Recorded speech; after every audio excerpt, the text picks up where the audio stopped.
Hey, in case you didn't know, Mastery Group opens for enrollment on August 7th. This is your chance to come inside and have access to me and my amazing team to help you get clear on your firm's data and how to make decisions from that data in the short and long term that sets you up to win. There's all sorts of perks and benefits. You can go learn more at velocitywork.com/join. If enrollment isn't open yet, you will see a button to join the waitlist. You will be notified as soon as it opens. If you land on that page when enrollment is open, you'll be able to join. We cannot wait to work with you in a hands-on way to get clear about what you're aiming for, to create a really strong plan to get there, and to honor your plan. Hope to see you inside. I'm Melissa Shanahan, and this is the Law Firm Owner Podcast, episode number 268.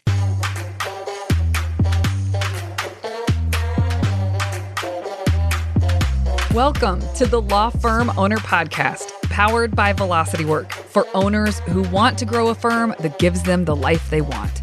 Get crystal clear on where you're going, take planning seriously, and honor your plan like a pro. This is the work that creates velocity.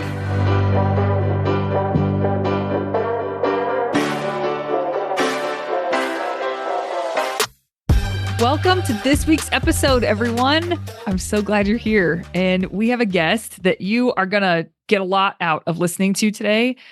Eileen Kendall, welcome to the Law Firm Owner Podcast. Thanks, Melissa, for having me. I'm really excited. I am too. So Eileen is someone I've worked with for, it's been a few years. I'm trying to think of when exactly. 2021, maybe? Maybe. I don't remember either. I didn't have any numbers at the time, so probably. Yeah, I think, what was the year that you went from like 300 to 900,000? Yeah, I think that had to have been 2021 to 2. Yeah. Okay, so that's when I met you because you were in the middle of that, which was insane growth. You were trying to keep the wheels on with the firm. But let me just say, so I've had the pleasure of working with you since then. You've been a private client for a couple of years now. And man, what a privilege to witness the journey you've been on. And what an honor to get to work with you and your team and see how you have steered this ship. And it's been nothing short of remarkable. Just such a joy to work with you. And I'm so glad you're here today talking to everybody. Oh, thank you. It means a lot for me to hear that. It's like I said, when I started with you, I dabbed my foot into the mastery group, and then we went into the circle with 8, and then I fastly went into, and that kind of leads into our topic as I moved quickly, right? And then I was like, no, but I think I want to be a private client. And it's really changed everything about my practice by being able to work with you. My gosh, that means the world to hear. Okay, let's dig in. I guess to give some context, do you want to tell people where you are and what you do? So I have a private practice. Kendall Law is a real estate and business litigation firm in Torrance, California. About 75% of our practice is working with landlords and, as my good friend Jeff would say, kicking little old ladies out of their house. And then the other 25% is civil litigation with real estate transactions where deals go bad or somebody doesn't disclose something. And it's been a great ride. Yeah. Do you like the work you do? I love the civil litigation. And that's why I hired a bunch of people to do the UD. The eviction work isn't my favorite. It's the real meaty stuff that I like, spending a week in trial and winning, like getting into the real stuff and finding the needle in the haystack that's going to win it all. That's the stuff that I like.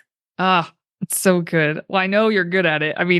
First of all, the reason I asked if you liked it, I haven't ever really asked you that before because I feel the passion on you when we get together and I get to hear about what's going on. You're so passionate about your work. So I figured you were going to say yes, but it's neat to see how good you are at it, how much you care about the client experience and all of it.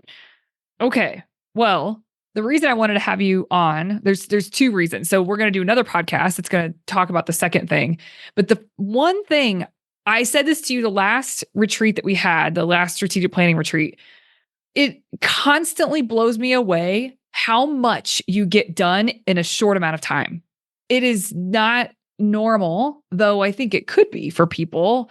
And that's why I wanted to have you on is maybe something you say here with our conversation will help click in a way for a listener on how they can start getting better, faster results because you move quickly, but it's not carelessly. So it's not just quick start kind of, I don't know if you know what a quick start is, but in quick starts are people who just fly by the seat of their pants. They make big moves. They tend to leave a bit of a wake behind them that people have to pick up or clean up. And that's not what I'm talking about with you. You are very deliberate and move very quickly. I don't know if there's anything you want off the top you want to say about that, or if that's just how you've always been. I think we could have a conversation. There's going to be some takeaways for people. I think that that's how I've always been. I mean, obviously, I don't remember as a little kid, but I've wanted to be a lawyer since I was, in middle school. I had different visions of that over the years, but everything I did from, probably obviously not middle school, but everything from high school on, I did everything specifically to get to the point that I'm at.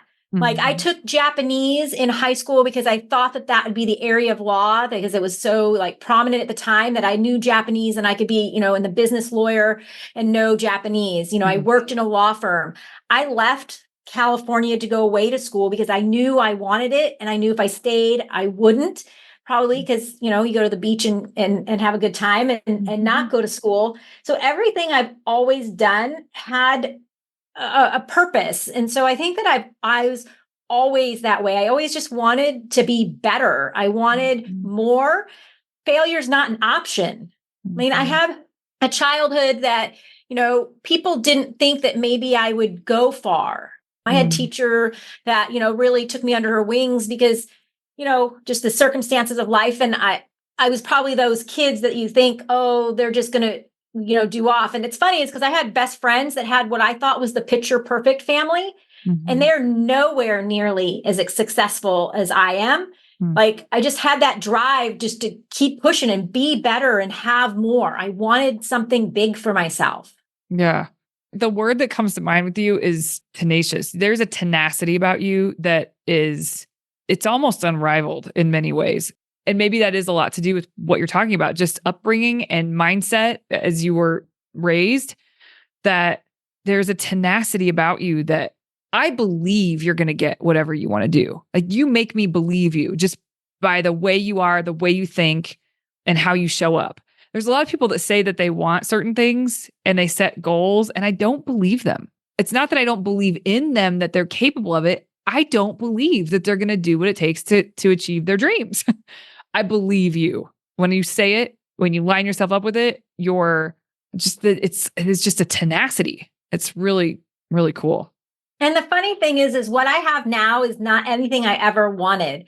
When I went out on my own, I just wanted enough that I could have a good life and not work hard. Chuckle there, because now look, I work really hard. And I remember in that first year, I went with my friend Bibi to one of her, things that she put on, and it was all like a bunch of millionaire women talking. And I remember saying like I don't vibe with this. I don't want $1 million company. I don't want all that. I just want to have, we built the hashtag building my lifestyle. And that's how I was like looking at it. But then everything just came so fast and so organically that now I can't turn back because I really like the lifestyle I live. I like first class and the lounge. The lounge is new. Eileen is a monster with the lounge now, the airport lounges. I love it. You are pretty pleased with what you've created. Yes? Yes. Oh, okay. Yes, I am. But I just want to make it clear. I didn't know if people would think that you feel trapped because you've become accustomed to a certain lifestyle because you have worked your booty off to create what you have right now. And what you have is something remarkable. And it gives you a lot of means in your own world to be able to do things that you never even dreamed that you could do. So when you said, I can't go back because I have to, like, I like what I have, I don't think you meant that you feel trapped in it. It's just that No. like, oh, okay. Didn't know that this was a thing. Oh yeah, for sure. Like I Okay. said, like when I initially thought out like doing the math, oh, that if I did this many hours a day, I could make this much and it's just me and that's all good. I think they always say like the problem with people get raises is then they up their lifestyle and that way, they have to continue to work the ladder because they're so used to it. But building it the way I have, even if I had the means, then I wouldn't be able because I wouldn't have the support. I think the support here is what's key. And this is the first year and a half that I've been able to take vacations without having to think about work, where if it was just me, I would have never been able to do that, even if I had the means. Yeah, I think the absolutely. support of the team is critical. Yeah. Gosh, what a learning journey you've been on with that. I mean, so is everybody that builds a business, but it does seem like, I mean, you've done a lot of hard work on the people side of the business. And it feels like now, like just in the last 3 months, maybe. Tell me if you see this differently. There is something that is clicked into place or clicking into place that is different enough that you can smell the next level of your firm in terms of ease and flow. Not that the work is easy, but ease and flow and support, like you mentioned, and freedom. Do you agree? I would say probably in the last year or so. I think that there was a couple of critical hires in the last year that has started to work that. And then I think obviously in the last 4 or 5 months, we've done massive hiring, but it's also internal growth with me as a manager and understanding, like you said before, I'm unique, that everybody's not going to be me, and internally realizing that I can't expect that, because I think that was always the more disappointing thing for me as we grow is why isn't everybody else doing it as hard as I'm doing it or have the same way that they do it. And I think that that's a lot of enlightenment that I'm learning through your team and the other team coaches that I've, kind of hired to help me through this. Because I think people is the hardest part about growing the business. I agree. I think most people would agree with you on that. And for those listening, the other coach that she's talking about is Tara Granov. And Tara's been on the podcast several times at this point. And we encourage, there's always a point with private clients that it makes sense to start working with her. And because she's so good at helping with team dynamics and helping the owner and others if they have sessions with her, but helping the owner really understand how to connect with the team and how to improve the culture and communication and all that. You've been deep in this work with her, as have I in my own company. What would you say is just some of the best things that came out of working with Tara so far? I think really having the one-on-one when I'm having a more difficult time with a particular issue or person in the firm, and her helping me see where they're coming from so that we can bridge that gap. She's done such a good job with that to help me grow and be able to bridge the gap, because there are certain, staff and people that we don't align 100%. And I have to figure out it can't be my way or the highway, because then they won't be anybody here. Yeah, exactly. Yeah. And actually, this sort of comes full circle with the impetus for this call was that you were in it. You were in the thick of some things. I don't know, maybe it was a couple months ago now, maybe not even that long ago. And you reached out to Tara and I both, and we got on a call with you. So the three of us were on a call. I don't know what you're willing to share about why that call needed to happen or why you reached out, and then maybe some of the things that came out of that call. I'll be happy to. Yeah. So I think it was towards the end of May. There's only two attorneys here. It's me and my associate that runs kind of the eviction department. And she got sick and went into the hospital. And it obviously ended a lot longer than this call, but it was probably about 2 weeks in of that. Then my paralegal quit with little to no notice. Basically on Monday said that her last day was on Friday. It's one thing is I have my cases but now I don't have a paralegal to help me, usher the cases along. I don't know where all the cases are. And I'm handling all of the associates cases and trying to handle all of the admin and the other stuff that I have to deal with. And it really was a breaking point. And I don't know, I was in my office crying and I just was so broken that I just sent this long email about how I felt like a failure and that I just didn't know what to do anymore. It's like, I think it's the lowest point. I mean, I laugh every now and then and say, oh, I'm just going to shut my doors. But this was a real true, like, I don't know. Like, I just was so overwhelmed. Like, I don't think I'd ever felt that overwhelmed. So I had sent that long email and I sent it to you and my HR attorney and to Tara, and you and Tara were great and got on the phone like at 7 a.m. the next morning. And we were able to talk through it and put together kind of, really thoughts about how to handle this. And it was more just of, you're not the failure, the fact that they left or they're sick is not my fault. Just what the action plan was to get out of feeling overwhelmed. Yeah, I mean, it was a really important call because it really shifted the game, especially because my associate was out another 3 weeks after that. Yeah. I mean, okay, so do you remember some of the things that came out of that call that you were going to do, the action plan, so to speak?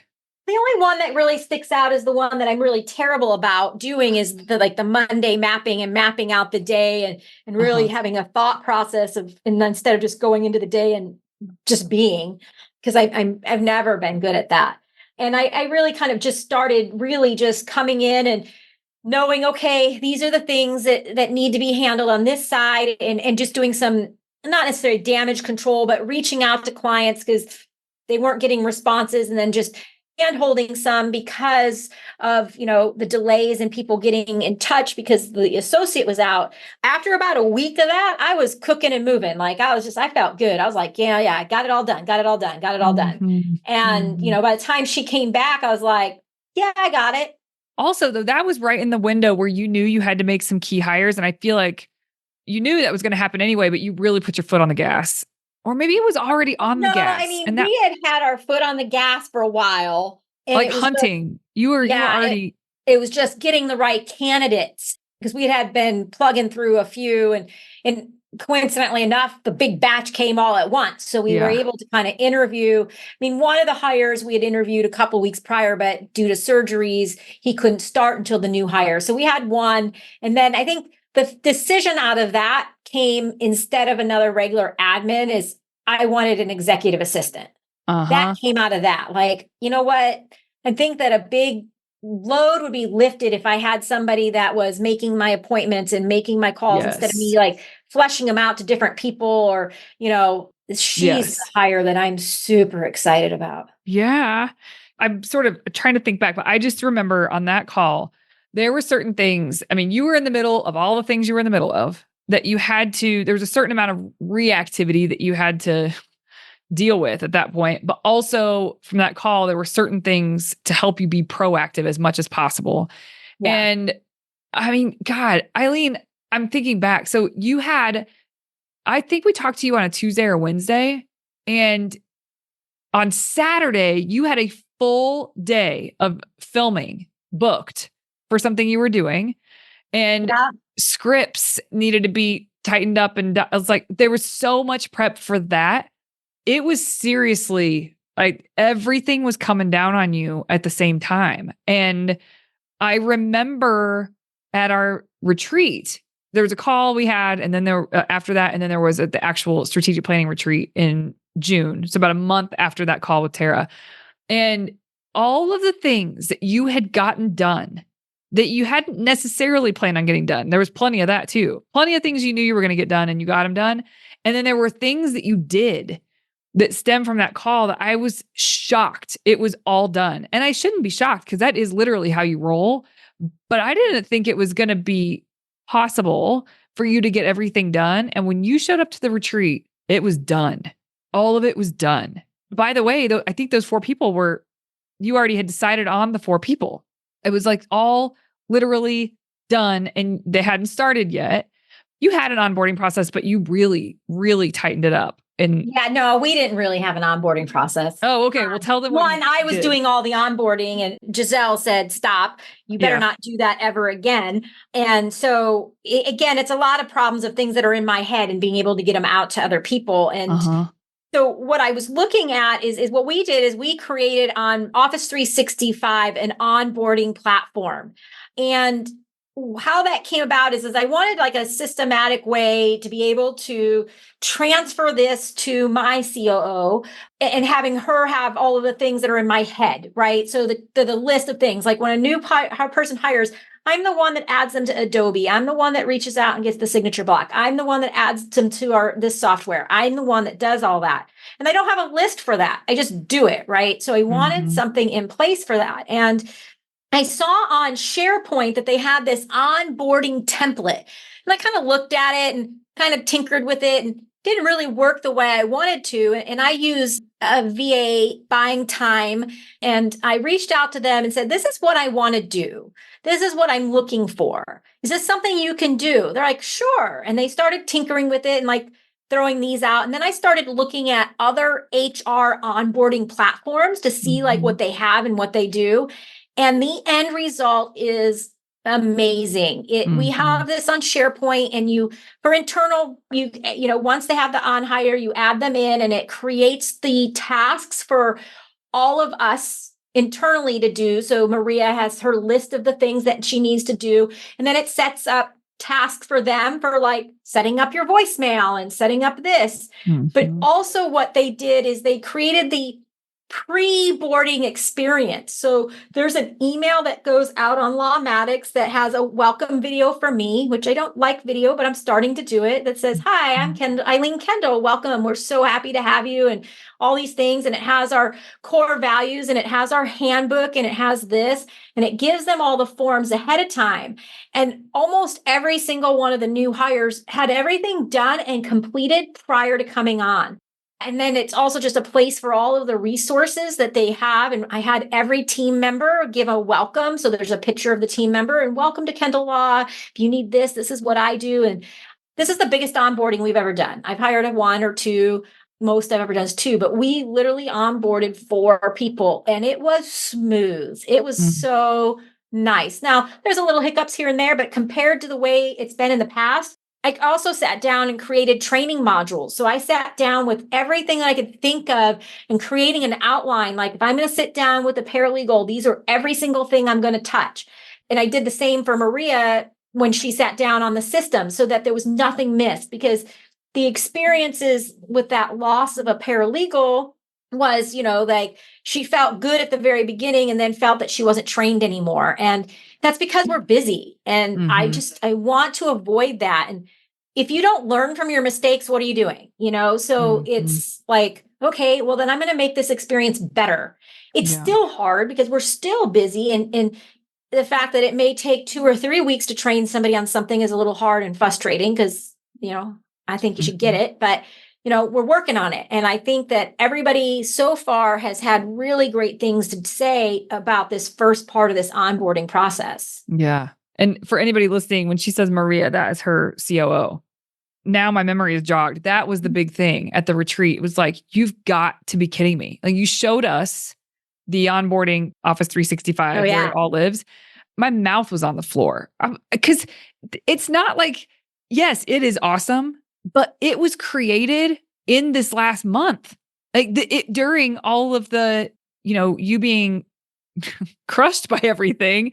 And this got done too. I was like, well, I didn't do it though, Melissa. I just gave ideas, and it was more than that. I mean, the final pieces all came together in the last month, but it's been something that they've been working on probably for 2 or 3. But I can't take any credit that I did all the hard work. Well, okay, wait, but this is important. So this is partially why I wanted to have you on. There are plenty of owners out there and firms out there that I get to work with that they really get stuck. They don't get the stuff done. And there is really something about you and your team that you get stuff done. It doesn't sit, it's not on your list of things to do later. Now, listen, every once in a while, there'll be something that's pushed that we had planned to do that's pushed. But for the most part, there is something about some of the things we talked about earlier, just your tenacity, but you also have the gall to just go for things. Like you feel the fear and you do it anyway with certain things. So, part of it, you're saying like, yeah, it was in the works and it could have died though. Considering everything else that was going on, it could have gotten the back seat to be finished, to be wrapped up. I mean, everybody knows that the hardest part of a project is typically the last like 20% of it is getting it right. And that is some of what you were dealing with in this last month. And I guess I'm wondering just through conversation, it feels like there's something to be learned from someone like you who does push. I know you're not the one executing everything, and maybe that alone is a lesson for people listening. Like you can't do it all by yourself. You had a team, the VA team that you're mentioning, which is BB Goldstein's team. She's been on the podcast, Buying Time. You use their services. So they were working on this, but I don't know. What are your thoughts now that I've said what I've said, if anything? Well, I didn't have a choice. I didn't want to have to onboard. Well, because what would the purpose have been? I don't imagine that I'm going to have that many more hires. Why do all that work and not have it in place for the hires that I knew I was hiring? Right. So it was really, you need to have this done by this date because we're onboarding 4 people. Like that was the whole thing. Because it would probably be, not that I'm not going to hire 1 or 2 or 3 more later, but this was the time. This was the time to have it, is when I'm transferring the duties that I was doing all along that I shouldn't have been doing to my COO that needed to have a way to do it where I wouldn't get frustrated or mad that she did something wrong. Not mad. I don't get mad at her, but because it's in my head, I had to be able to transfer that to her. And this was the way to do it. Yeah. Okay. Well, before we pushed record, we were talking a little bit about the amount that you get done is insane compared to most people. And I have a pretty good vantage because of all the people I work with. So I can honestly say that.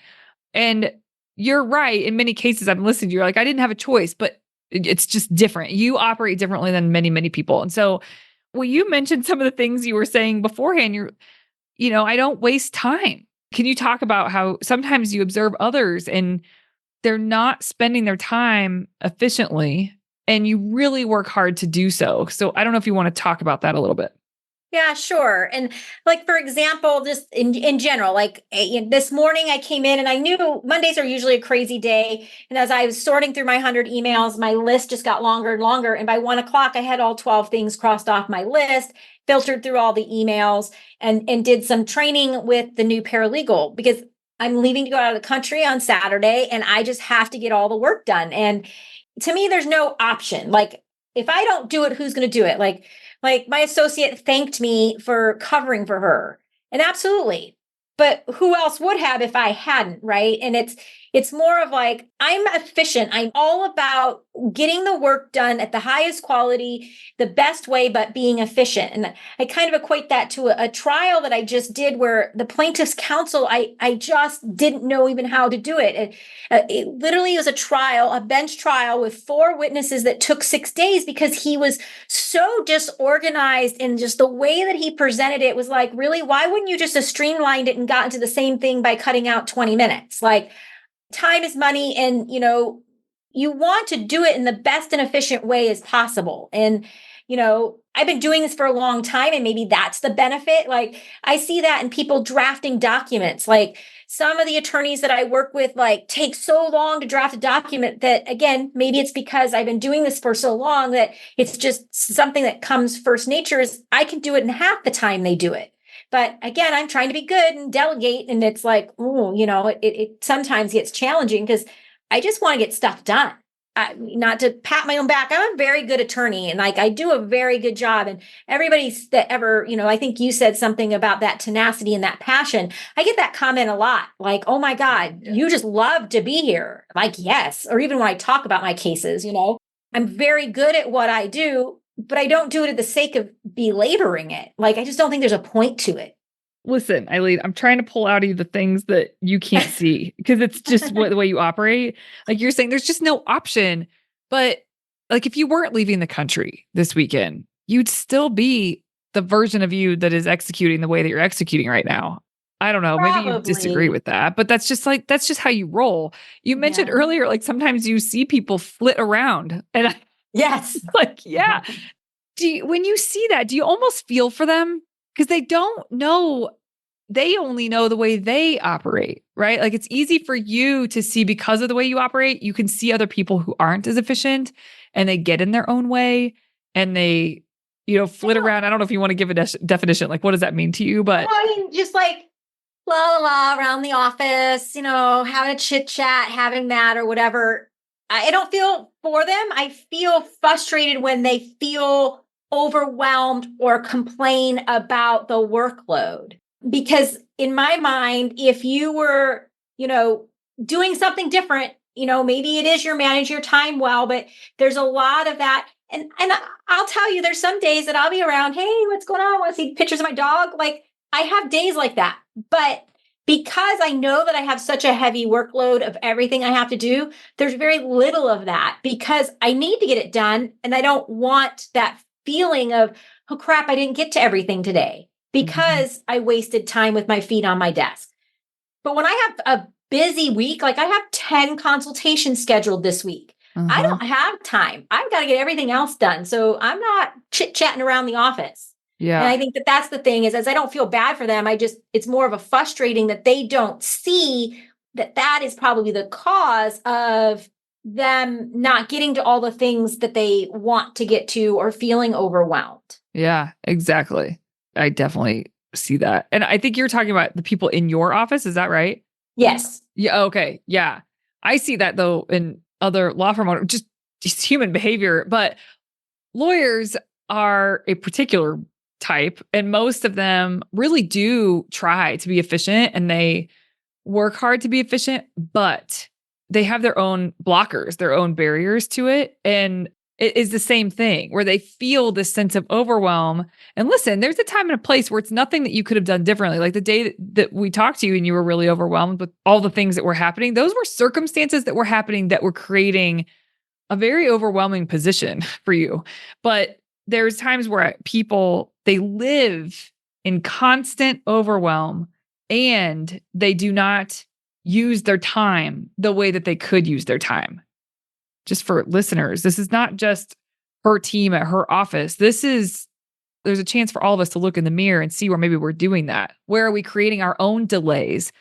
Sometimes I work with people that don't get their rocks done. And there has been a couple of times that your rocks haven't been done, but you have pushed hard at it, or there's a new circumstance that made it so that rock couldn't be done or something. It's never, ever because you sat on your hands until you were up against the deadline. And so then you tried and you just couldn't make it. Like you put in the work to get the stuff done that you say you're going to do. And people want to be like that. And they haven't figured that out yet for themselves. I was interested what this conversation would turn into. Like, is there a takeaway for people? Or is it just inspiring? I think I mentioned it. Like you mentioned that before, and I took it home to my husband, and they're like, and that's the mentality, right? Like, I'm paying you good money for this advice. Why throw the advice away? Make it happen. So it's kind of I have internal reasons.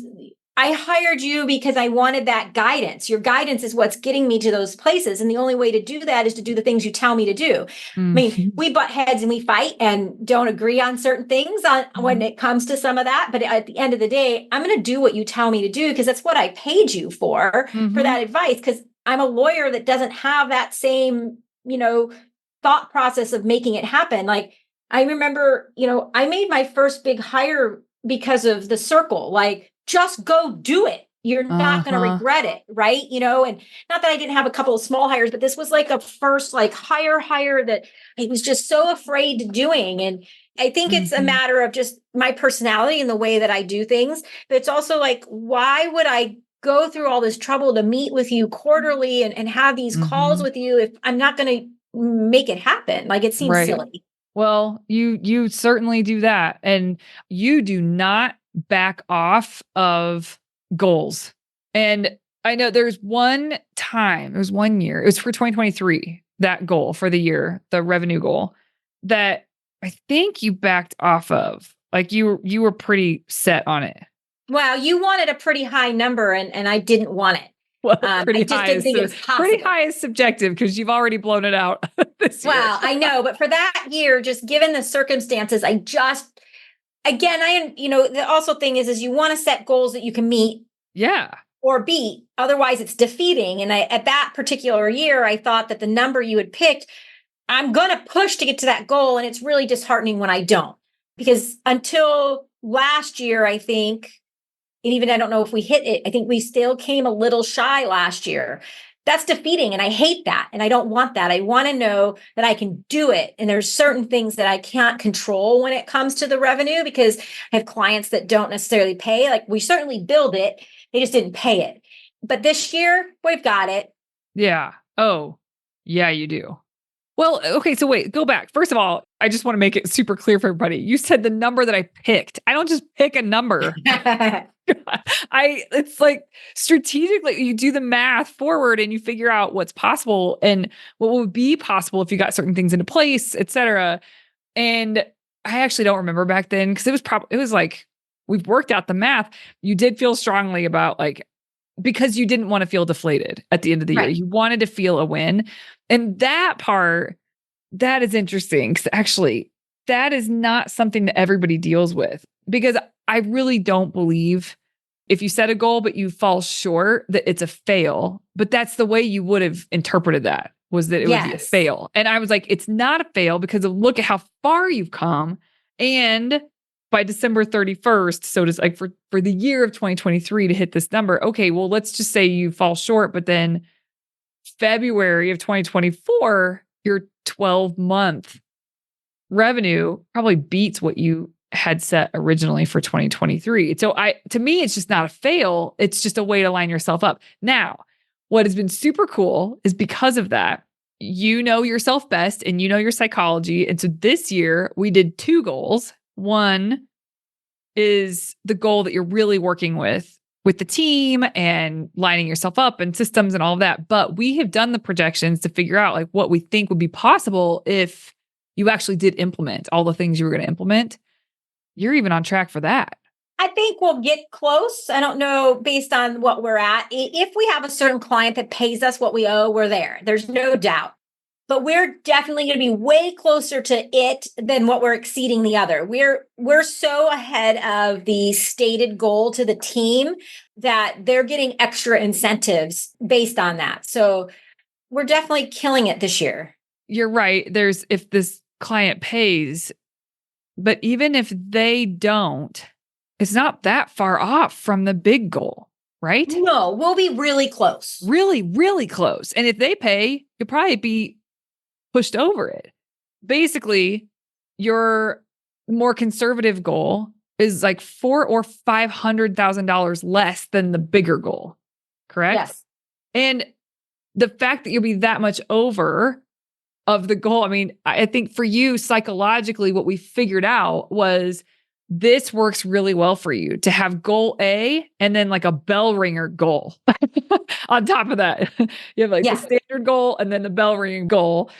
That's worked really well for you psychologically. And you guys have done such a good job with integrating the team to rally around that goal that you've shared with them and that you're reaching for. And it's really impressive. But I love that we do that with you. Like we don't just do that with everybody, but that's psychologically, that's what helps you and makes a difference and it's working. And so if it's inspiring to anybody else, you could do that. Like have a goal, but then have a goal that do the math. That's the other thing I want to make sure people understand. We do not just pick a goal for you and you don't just pick a goal. If a client comes to us and they have a number in their head, all right, let's do the math and see how this is going to work out. Like, is this possible? But we do work to set goals strategically. And the way that you really like to look at this, there's 2 goals. And we think we can hit the second one, but the first one is really what matters the most. And gosh, you guys are on fire this year. Like it's working. And I think that the psychology of it is it's a piece of the recipe or an ingredient in the recipe, not the whole thing. Because I think that how that came about is you had done all the math to get to that high number. And I was very uncomfortable with that high number based on a couple of factors. And some of those factors have played out. Like we lost a fairly big client. And so that's our numbers are definitely going to be smaller towards the end of the year based on just seeing what's being billed and paid since losing that client. But I'm still confident that we're going to be really close to that bigger goal. But it made me not have a heart attack to think about trying to reach that. And it just equate to, I used to run half marathons and I would set a goal and I'd be devastated and cry at the finish line when I didn't meet that goal. Oh my gosh. It's the same thing to me. I set a goal. And if I don't meet it, it is to me definitely a failure. It's not like, oh, well, look at it. You just ran 13.1 miles. Well, so what? I didn't hit the 2.20, you know? Oh my gosh. Well, that is something I'm definitely going to try to keep working with you on, because I think that makes it harder to celebrate how far you've come. Maybe. I mean, you've come so far. It's awe-inspiring to think about how far you've come and how quickly, by the way. That is not a journey for the faint of heart, as you well know. I mean, the really fast growth you've had to deal with is in 3.5 years. Yeah. Yeah, I certainly pinch myself all the time. My COO, Maria, is like, you've got to be so proud that you've done all of this in this short period of time. And I don't take that for granted. I never thought in a million years that this is where we would be. And here we are. Yeah. This isn't the end of the road. No. This is in many ways not just the beginning, but there's just a lot of potential that you are literally fulfilling, like before our eyes. It's really cool. Yeah. Yeah. And I'm super excited. Things have been in the last, few years that we've been working together about, working on the house, right? Getting the systems in place. And I'm super excited that I think we're just about there, that I can now switch to rocks about marketing and doing things that I've not done in the past, because we have our house in order. And I really, for everybody listening, Melissa's it. Like, if you don't know what you're doing, this is the person to call. Because I used to run around with my head cut off and not have any sense of anything. And now I do. Yes, you certainly do. And thank you for saying that. Thank you. It helps to have a party to work with that works as hard as you do. So it's really great. You are phenomenal. Your team, there's certain team members I've known that are phenomenal. And now it's just like getting more and more in my face because I don't work directly with your team as much as Maria, your COO, does. And Giselle has a little bit more of that. Tara certainly does. But it's just so obvious how leveled up everything is becoming in your firm in terms of quality and buy-in and culture. And just it seems like all cylinders are starting to run. It's really cool.